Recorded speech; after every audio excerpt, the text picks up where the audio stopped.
الحمد لله رب العالمين والعاقبة للمتقين والصلاة والسلام على سيد الأنبياء والمرسلين أما بعد فأعوذ بالله من الشيطان الرجيم ببركة بسم الله الرحمن الرحيم قل لا أسألكم عليه أجرا إلا المودة في القربى صدق الله العظيم وقال رسول الله صلى الله عليه وسلم حسین منی وأنا من حسین أحب الله من أحب حسینا صدق رسوله النبي الأمين المختار الكريم ونحن على ذلك لمن الشاهدين والشاكرين والحمد لله رب العالمين.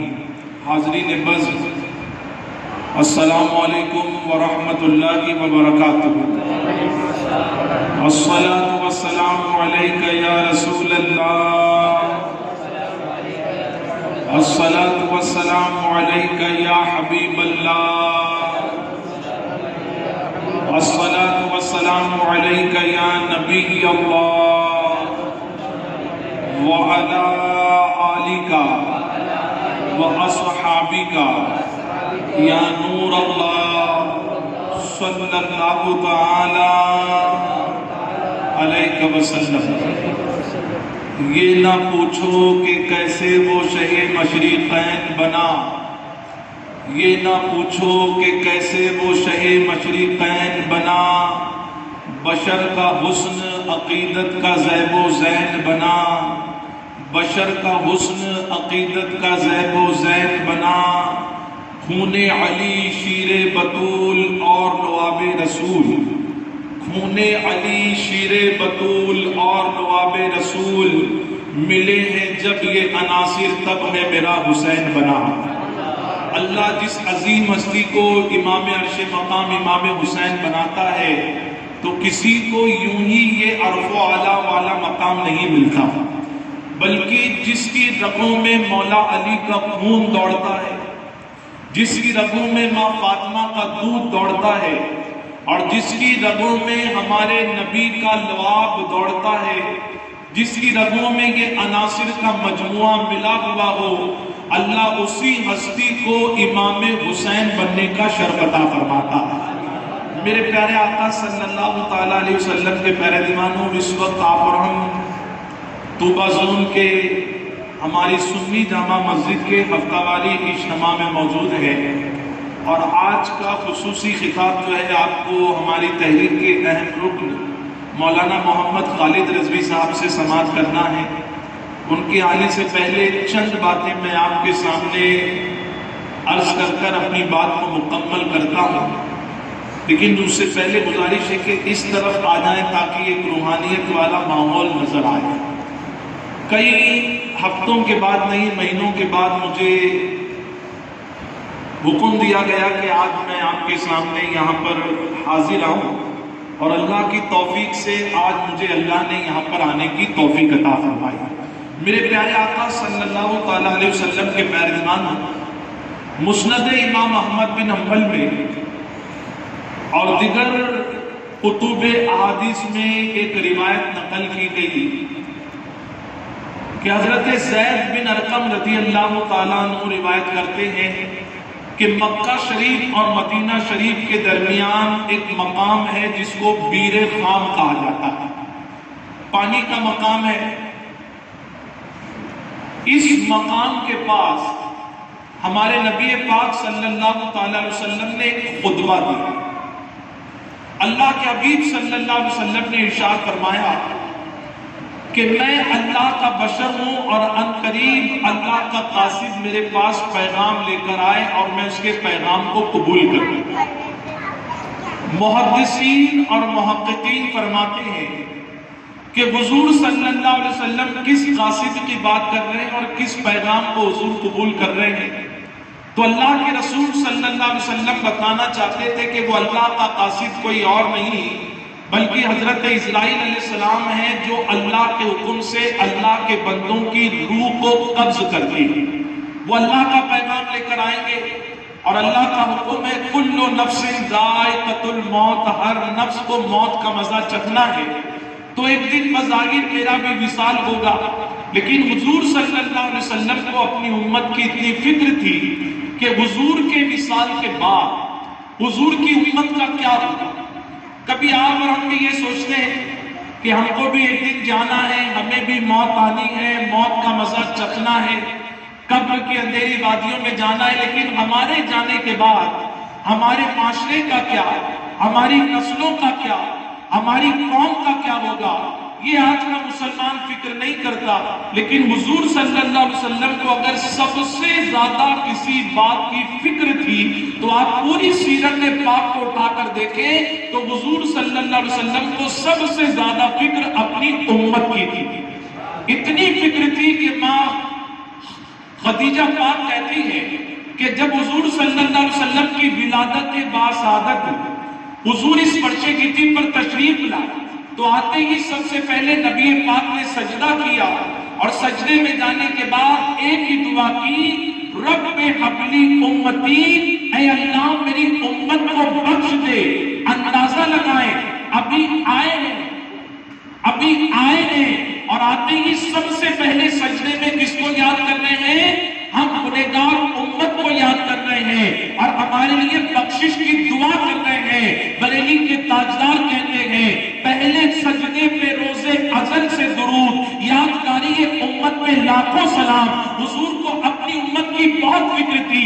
شب معراج براق سامنے گئے، حضور امت کو یاد کرتے ہیں۔ لامکان سے آگے خدا کے قرب خاص میں پہنچے، وہاں جا کر امت کو یاد کرتے ہیں، یہاں تک کہ جب حضور کا وصال پاک ہو گیا، حضور کو قبر شریف میں لٹایا گیا، وہ صحابہ اکرام جنہوں نے حضور صلی اللہ علیہ وسلم کی تدفین میں حصہ لیا تھا، خدمت کی تھی، ایک صحابی کہتے ہیں کہ جب میں نے میرے آقا صلی اللہ علیہ وسلم کو قبر انور میں لٹا دیا، اوپر سے مٹی ڈال دی گئی، کہتے ہیں مجھے آواز آنے لگی، میں فکر میں پڑ گیا یہ آواز کہاں سے ہے، کس چیز کی ہے؟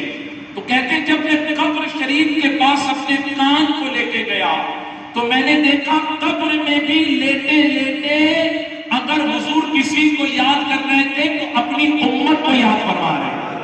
اعلیٰ حضرت پکار اٹھے، جو نہ بھولا ہم غریبوں کو رضا، جو نہ بھولا ہم غریبوں کو رضا، یاد ان کی اپنی عادت کیجئے۔ حضرت زید بن ارقم کہتے ہیں کہ حضور نے یہ فرمایا ان قریب اللہ کا قاصد آئے گا، میں اس کے پیغام کو قبول کر لوں گا، اور جانتے اس کے بعد نبی نے فرمایا میں تمہارے درمیان دو وزنی بھاری چیزیں چھوڑے جا رہا ہوں، جب تک تم اس کو مضبوطی سے پکڑے رہو گے کبھی گمراہ نہیں۔ حضور جانتے تھے کہ انبیاء اکرام دنیا میں آئے، لیکن جب وہ پردہ فرمائے ان کا وصال ہوا تو ان کے جانے کے بعد ان کی قوم نے کیا کیا؟ ان کی قوم گمراہی کا شکار ہو گئی، شریعت کو بدل دیا، اللہ کی کتاب کو بدل دیا۔ داؤد علیہ السلام پردہ فرمائے، لوگوں نے زبور کو بدل دیا۔ موسیٰ علیہ السلام دنیا سے وصال کر گئے، لوگوں نے تورات کو بدل دیا۔ حضرت عیسیٰ علیہ السلام دنیا سے گئے، لوگوں نے انجیل کو کئی قسموں کی کر دیا۔ اب حضور صلی اللہ علیہ وسلم ایک دن بیٹھ کر سوچ رہے تھے اے اللہ تیرے نبیوں کے جانے کے بعد لوگوں نے ان کی کتابوں کو بدل دیا، اے اللہ میرے بھی وصال ہونا ہے، مجھے بھی جو ہے موت کا مزہ چکھنا ہے، لیکن میرے جانے کے بعد اس کتاب کا کیا ہوگا، آخر قرآن کا کیا ہوگا؟ جب حضور یہ سوچنے لگے تو رب نے فرمایا جبرائیل سدرہ پر بیٹھنے کا وقت نہیں ہے، محبوب سے جا کر کہہ دو فکر کرنے کی ضرورت نہیں ہے، وہ دوسری کتابیں تھی جس کو لوگوں نے بدل دیا، لیکن قرآن قیامت تک نہیں بدلا جائے گا، کیونکہ اس کتاب کا کوئی محافظ نہیں تھا، اور کتاب اس لیے قرآن نہیں بدلی جائے گی کیونکہ اس کا محافظ کوئی اور نہیں۔ رب فرماتا ہے جبرائیل محبوب سے کہہ دو اِنَّا نَحْنُ نَزَّلْنَا الذِّکْرَ وَإِنَّا لَهُ لَحَافِظُونَ، کہ بے شک اللہ نے نازل کیا ہے اس قرآن کو اور اس کی حفاظت اللہ نے کسی اور کو نہیں بلکہ اپنے ذمہ کرم پر لے لی ہے۔ اب قیامت تک لوگ قرآن کو نہیں بدل سکتے۔ کچھ بے وقوف سوچتے ہیں کہ ہم پرنٹڈ قرآن کو جلائیں گے تو معاذ اللہ قرآن ختم ہو جائے گا۔ ایک بے وقوف نے سویڈن میں کوشش کی، کوئی کبھی ڈنمارک میں کوشش کرتا ہے. میں بڑی ذمہ داری سے کہوں سمجھانے کے اعتبار سے کہ ایک پرنٹڈ بک نہیں ہے دنیا میں جتنے نسخے ہیں قرآن شریف کے پرنٹڈ بک لوگ سب کو جمع کرے اور معاذ اللہ اگر ان کو آگ لگا دی جائے تو کوئی یہ گمان نہ کرے کہ اب قرآن نہیں پڑھا جائے گا, قرآن حفظ ہونا بند ہو جائے گا, قرآن ختم ہو جائے گا. میرا اللہ قادر مطلق ہے, اس نے قرآن کو محفوظ رکھنے کے لیے پنوں کو نہیں اپنے حبیب کی امت کے سینے کو پسند فرمایا. 5 سال کے بچے آپ کو حافظ قرآن مل جائے. اور میں تو آنکھ والوں کی 5 سال کی بات کر رہا ہوں. اللہ ایسا قادر مطلق, وہ نہ حافظ کا محتاج, وہ نہ امام صاحب کا محتاج, نہ وہ مدرسہ کا محتاج.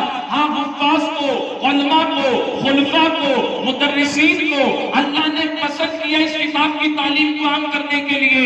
ورنہ میرا اللہ تو ایسا قادر مطلق ہے کہ وہ غوث پاک کو کسی مدرسے سے نہیں اپنی ماں کی کوکھ سے 17 پارے کا حافظ قرآن بنا کر دنیا میں بھیجا.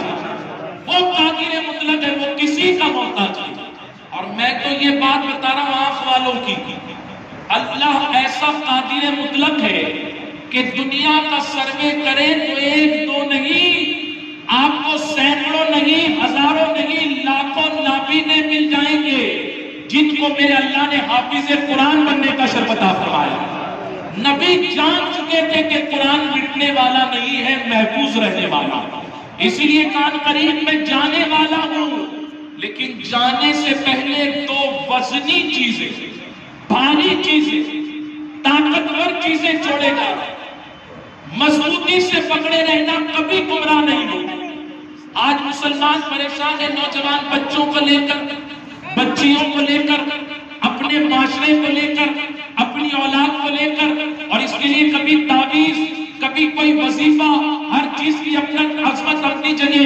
تعویذ میں بھی بھروسہ کرو, لیکن مسلمانوں اگر معاشرے کو, اپنی قوم کو یا اپنے بچوں کو گمراہی سے بچانا ہے تو نبی نے 14.5 سال پہلے نسخہ دے دیا. اللہ نے تم کو 2 ہاتھ دیے گئے, 2 بھاری چیزیں چھوڑے جا رہا ہوں. نبی نے فیصلہ کر لیا, جب تک اس کو پکڑے رہو گے کبھی گمراہ نہیں رہو گے. اللہ تمہیں دونوں جہاں میں کامیابی عطا فرمائے گا. اس میں سب سے پہلی وزنی طاقتور چیز ہے قرآن. نبی نے فرمایا اس میں ہدایت کا سرچشمہ, نور کا خزانہ بھرا ہوا ہے, اس کو مضبوطی سے پکڑ لینا, کبھی بھٹکو گے نہیں, کبھی غلط راہ پر نہیں جاؤ گے. یہ کتاب سب سے سیدھا راستہ بتانے والی کتاب ہے. اور حدیث شریف میں کیا ملتا ہے اگر آپ پڑھیں اس کو عربی میں تو آتا ہے انا تاریکم فیکم الثقلین. مضبوطی سے پکڑنا. کتنی مضبوطی علماء نے مثال دی, شیر جب شکار کرنے کے لیے اپنے جبڑے میں شکار کو پکڑ لیتا, پھر کوئی اس کو چھڑا پاتا ہے؟ کوئی نہیں چھڑا پاتا. نبی نے کہا تم بھی اتنی مضبوطی سے پکڑنا کہ پوری دنیا مل کر تمہارے ہاتھوں سے یہ چیز نہیں چھڑا پا. اور اس وقت دنیا کی کوشش یہی ہے کہ مسلمانوں کے ہاتھوں سے یہ دونوں چیزوں کا دامن چھڑا لے. میں بات کو اینڈنگ پر لاؤں. ایک ہے قرآن جس کو آپ اور ہم کو مضبوطی سے پکڑنا ہے. صحابہ نے عرض کیا حضور دوسری چیز کون سی؟ تو نبی نے فرمایا دوسری ہے ہمارے نبی کی اہل بیت. اہل بیت کو مضبوطی سے پکڑنا. نبی صحابہ کا ذکر کر سکتے تھے, صحابہ بھی آسمان کے تارے نا, اصحابی النجوم قرآن نے کہا. قرآن نے کہا رضی اللہ عنہم ورضوان ذالک الفوز العظیم, اللہ ان سے راضی ہے, وہ اللہ سے راضی ہے. ایسی جماعت ہے کہ ذالک الفوز العظیم, اللہ نے کہا یہ بہت بڑی کامیاب جماعت ہے. لیکن آخر نبی نے اہل بیت کا نام کیوں لیا؟ وجہ بہت ساری تھی.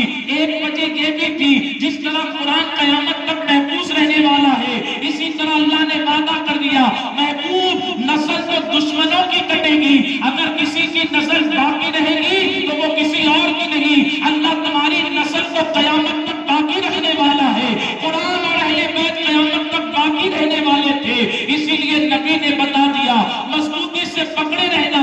جب تک پکڑے رہو گے گمراہی سے اللہ تمہاری حفاظت فرمائے گا اور دنیا اور آخرت میں دونوں جہاں میں کامیابی عطا فرمائے گا. اب 2 باتیں دیکھیے اہل بیت سے محبت کا صلہ کیا ہے. جو اہل بیت کی محبت میں مرا اللہ اس کو شہادت کا مقام عطا فرماتا ہے. اور جانتے ہیں معمولی نہیں ہے امام حسین کی محبت، معمولی نہیں ہے ان کے نام پر شربت بنا لینا، محفلوں کو سجا لینا، نیاز و نذر کا ان کے نام کی محفل کا انعقاد کرنا۔ ایک مرتبہ ہمارے آقا صلی اللہ علیہ وسلم مدینے کی گلیوں سے گزر رہے تھے۔ مدینے کی گلی میرے بھائی معمولی گلی نہیں ہے، اعلیٰ حضرت کہتے ہیں بیتاب جس کے لیے عرش اعظم ہے، بیتاب جس کے لیے عرش اعظم، وہ اس رہ روے لامقا کی گلی ہے۔ جس گلی سے راستہ نبی کے در کی طرف پہنچتا ہے وہ مدینے کی گلی معمولی گلی نہیں۔ نبی پاک گلی سے گزر رہے ہیں تو کیا دیکھتے ہیں کہ ایک بچہ کھیل رہا ہے، اس بچے کے پاس حضور پہنچے، اس کو اٹھایا، اتنی محبت کی کہ دیکھنے والے رشک کرنے لگے، اشک کرنے لگے کہ ہر بچے سے نبی محبت کرتے لاکی، لیکن اس بچے میں ایسی خوبی کیا ہے؟ اس بچے کی قسمت پر صحابہ اکرام رشک کرنے لگے۔ صحابہ نے ادب سے عرض کیا حضور ہمارے ماں باپ آپ پر قربان، آپ تو ہر بچے سے محبت کرتے ہیں، لیکن ہمارے علم کے مطابق یہ بچہ نہ تو آپ کے خاندان کا ہے، نہ ہاشمی گھرانے کا ہے، نہ انصاری کا بچہ ہے، نہ حضور یتیم بچہ ہے، آخر اس بچے سے محبت کی وجہ کیا؟ میرے آقا فرماتے میرے صحابہ اس بچے سے محبت کی وجہ یہ ہے کہ ایک دن میں نے دیکھا یہ بچہ میرے حسین کے ساتھ کھیل رہا ہے، اور جہاں جہاں حسین کے قدم لگتے ہیں وہاں کی مٹی کو اٹھا کر یہ اپنی سر کی پیشانی کا گازا بناتا ہے، اس لیے اس بچے سے محبت کرنا ہو، اور یہ بچہ کیونکہ میرے حسین سے محبت کرتا ہے تو کل قیامت کے دن اس بچے کی میں شفاعت کروں گا، اور اس بچے کی وجہ سے قیامت کے دن میں اس کے ماں باپ کی بھی شفاعت کرنے والا۔ جو بچہ حسین پاک سے محبت کر لے اس بچے کی نہیں، ہمارے نبی اس کے ماں باپ کی بھی شفاعت فرمائے۔ اللہ کا احسان ہے فتنوں کے دور میں اللہ نے امام حسین سے محبت کرنے والا بنایا، ہم کو بھی نبی کی شفاعت کا حصہ ملے گا، اور اللہ ہمارے ماں باپ کو بھی یہ حصہ عطا فرمائے۔ اب آخری چیز دیکھیے، ایک حدیث شریف کا مفہوم ہے کہ حضور نے فرمایا قرآن اور اہل بیت یہ دونوں کبھی ایک دوسرے سے جدا نہیں ہوئے، اور مولا علی کے تعلق سے بھی یہی ملتا ہے، حضور فرماتے ہیں یہ دونوں ہرگز جدا نہیں ہوں گے یہاں تک کہ یہ میرے حوض کوثر پر آ کر مجھ سے ملاقات کریں۔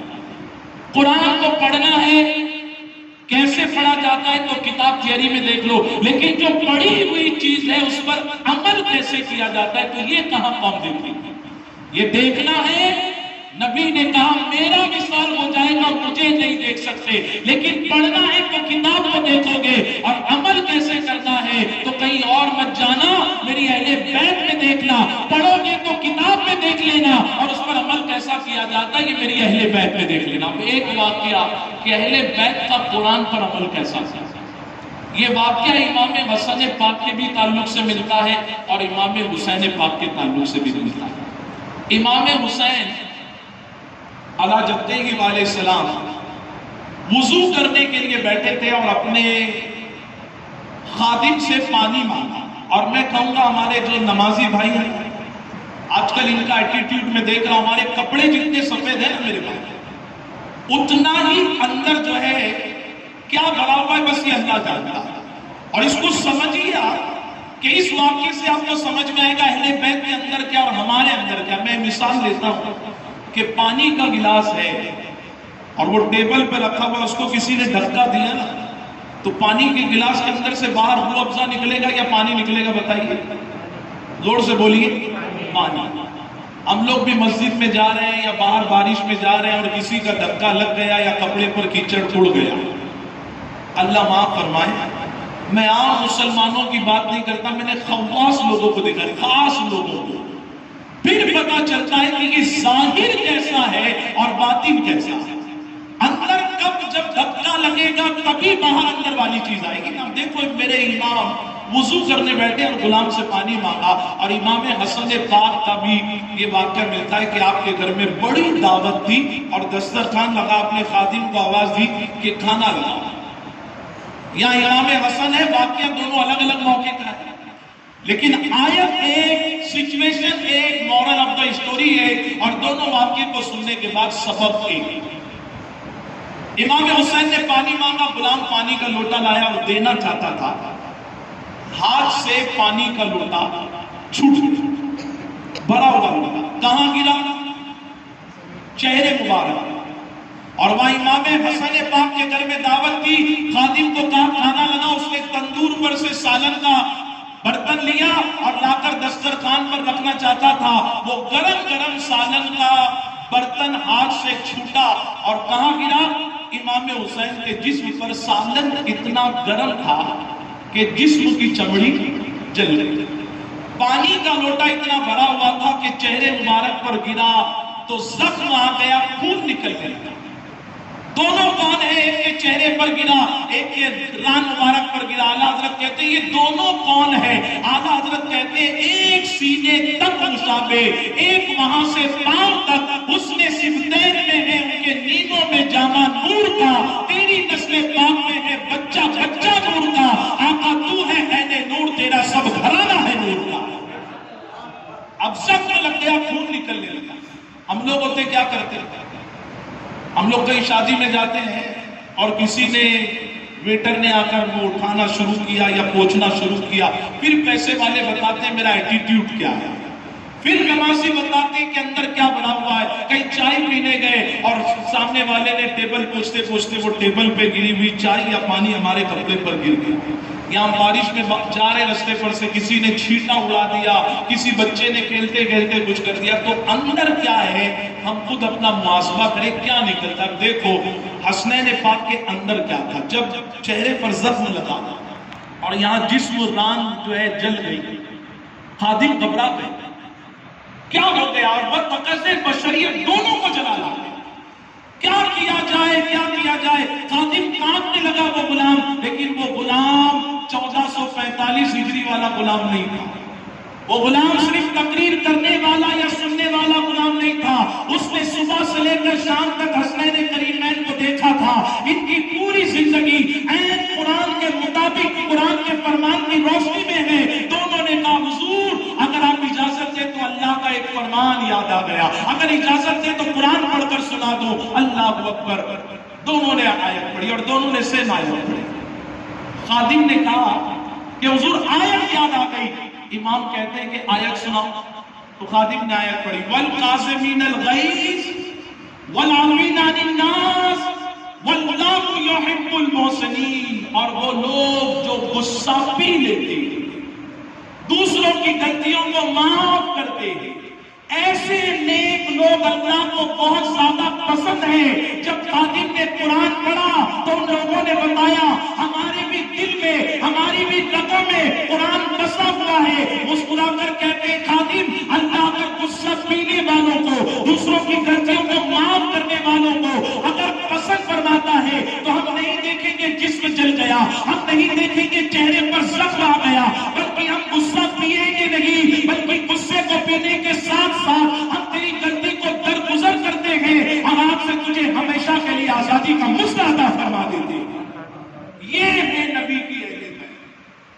ہم کیا سمجھتے ہیں اہل بیت سے صرف محبت شربت پینے کا نام ہے، کھچڑا کھانے کا نام ہے، یا یہاں بیٹھ کے تقریر یا آپ کے سامنے بیٹھ کر تقریر سننے کا نام ہے؟ سچی محبت وہ ہے کہ جو قرآن کو بھی پکڑے اور نبی کی آل کو بھی پکڑے۔ یہی وجہ ہے کہ جب دمشق یا کوفے میں نیزے پر سر کو لے کر گھما جا رہا تھا تو دیکھنے والے نے دیکھا امام حسین کا کٹا ہوا سر، لبوں کو لبس جنبش کر گیا، تو اس نے سوچا میری نظروں کا دھوکہ تو نہیں، دروازے پر تو دوڑ کر چھت کر گیا اور نیزے پر سر تھا۔ استاد زمن کہتے ہیں سر شہیدان کربلا کا نیزے پر ہے بلند، یوں کی اونچی خدا نے قدر و شان اہل بیت۔ وہ جب سر کے قریب اپنی سماعت کو کان کو لے کے گئے تو وہ کہتے ہیں نیزے کی وجہ سے ووٹ نہیں مل رہے تھے، بلکہ ایسا لگ رہا تھا امام حسین کچھ پڑھ رہے ہیں، اور جب میں کان کو قریب لے کر گیا تو میرے پیروں کے نیچے سے زمین نکل گئی کہ کٹے ہوئے سر سے بھی میرے امام اپنے لبوں کو ہلا کر کچھ نہیں بلکہ قرآن مقدس کی تلاوت فرما رہے ہیں۔ کیوں؟ جس کی ماں روٹی بناتے ہوئے آٹا گوندتے ہوئے قرآن پڑھتی، جس کے پاپا گھوڑے کی ایک جیت پر پیر رکھتے رکاب پر اور دوسرے پر رکھنے سے پہلے علامہ جامی کہتے پورے قرآن کو مولا علی پڑھ لیا کرتے۔ جب ماں روٹی پکاتے پکاتے قرآن پڑھتی ہے، باپ سواری پر چڑھتے ہوئے قرآن پڑھتا ہے، تو بیٹوں نے بتا دیا اگر سر کٹ بھی جائے تو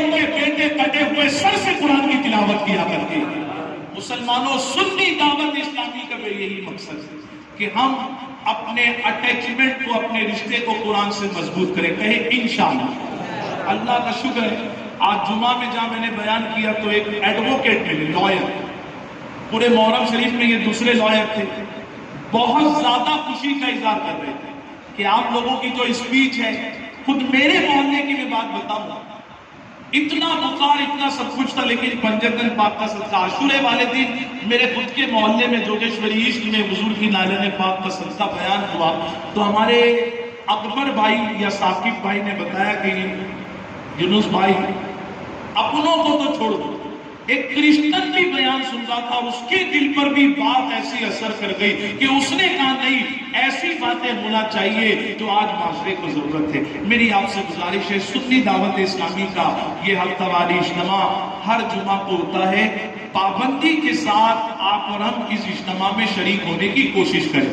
میری مجبوری ہوتی ہے کہ میں ہر ہفتے نہیں آ سکتا، کیونکہ آپ جانتے ہیں ہنا مسجد میں بھی ہوتا ہے، کئی جگہ پر ہوتا ہے اور کئی جگہ پر جانا پڑتا ہے. لیکن کل مجھے حکم دیا گیا کہ آپ کو آنا ہے تو میں نے کہا ٹھیک ہے. اللہ کا کرم ہوا کہ آج مجھے یہاں حاضری کا موقع ملا.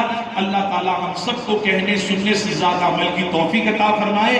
کل انشاءاللہ مرکز پر ہمارے امیر کا بیان ہوگا اور کیا پیارا عنوان ہے، کردار امام حسین قرآن کی روشنی میں. امام حسین کا جو کیریکٹر تھا نا میرے بھائی، وہ قرآن پر پریکٹیکلی تھا. آج پڑھنا میں کہتا ہوں ایک اعتبار سے بہت آسان ہے، بہت آسان ہے، لیکن عمل کرنا نا بہت مشکل کام. اللہ مجھے آپ کو قرآن پڑھنے کے ساتھ عمل کی توفیق عطا فرمائے اور نبی کے پاک کے فرمان پر اللہ مجھے آپ کو عمل کا جذبہ عطا فرمائے. استغفر اللہ ربی من کل ذنب واتوب الیہ. انشاءاللہ اجتماع کے بعد نیاز کا بھی انتظام ہے. اب آئیے بلا تاخیر ہم اپنے آئے ہوئے مہمان سے ایک اصلاحی کتاب سماعت کرتے ہیں. آپ سب کے سامنے مولانا خالد رضوی صاحب. نعرہ تکبیر، نعرہ